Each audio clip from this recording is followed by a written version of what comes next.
My sister showed up to my wedding in a white beaded gown, screaming. She had every right to be there while 200 guests watched, so I kept walking to the altar. That was 2 years ago. She's in mandatory psychiatric treatment planning her wedding to an imaginary groom named Christopher. From the time I was little, my mom and dad always liked my sister better and treated her like she could do no wrong. They were so obvious about playing favorites that when I told them she took my stuff, they never believed me. But when she claimed I stole her bathroom tissue, I'd be punished right away. Even if there was undeniable proof, they'd still give her a lesser punishment and try to find a way to scold me in tandem. My birthday cake had to be a flavor she wanted, and my parents always denied knowing I didn't like that type of cake. Our family vacations were always to the places she wanted, even if it was an event that should be about me. My sister grew up spoiled and didn't like me. She just used me as a punching bag. Initially, she would ignore me, but then things worsened as we became teenagers. My parents loved to boast about their achievements, but never mentioned any issues. Whereas with me, they loved to bring out any flaws of mine constantly as teasing material. In high school, she had no friends, and I wasn't surprised. My parents had spoiled her, which made her too introverted to talk to anyone. While I was barely popular, she found this unacceptable and lied to my parents that all of my friends were substance abusers, and I was banned from staying friends with everyone. What saved me from complete isolation was my extended family. Most of my family lived in the same hometown,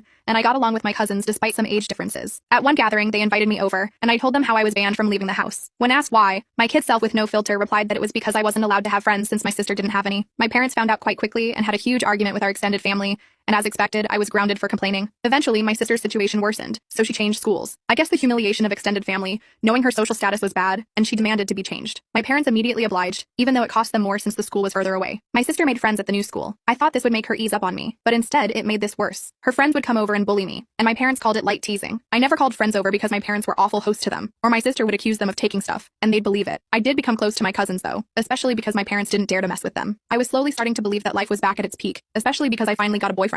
But little did I know that my sister had her ways of ruining this as well. I didn't want to bring him home at all, but when my parents found out, they insisted. We arrived at my doorstep, and since the moment he entered, my sister had been staring at him. At one point, we were separated, and he came to find me to tell me that my sister was flirting with him. He said that she came over with revealing clothing, batting her eyelashes badly, and started telling him how bad I was, and how good she was at sex. He told me how he didn't want to listen to more of it and came to find me. I told him that he should leave and that I was going to confront her about it. When I confronted her about it in front of my parents, my sister told them a different story, that my boyfriend had instead tried to flirt with her, but she naturally refused since she would never do that to me. I forgot how favored my sister was, and of course they sided with her. My boyfriend wasn't perfect, but I immediately believed him. No offense to her, but she had the same body as my parent, who were overweight. I knew for a fact that my boyfriend wouldn't try to cheat on my model body with my sisters. I argued back and forth with them, but my parents prohibited me from dating such a terrible boy. We tried keeping our relationship a secret but failed to do so because my boyfriend wanted to get touchy once in a while. I ended up dating a different guy, but history repeated itself, and the same story took place. I tried pointing out how this happened again, but they decided that meant I was incapable of making good choices, and kept picking bad boyfriends. My new boyfriend was traumatized from this experience, so he broke up with me. Thanks to my sister, I was named the high school SLAT, and failed to get into new relationships. The tables turned, and for once in her life, my sister brought her first boyfriend home. Since the first second that boy entered the house, he was flooded with stories about my sister. After 2 hours of boring stories about my sister, I could tell that my sister's boyfriend was excited to leave. As soon as he left, my parents aimed toward me and asked why I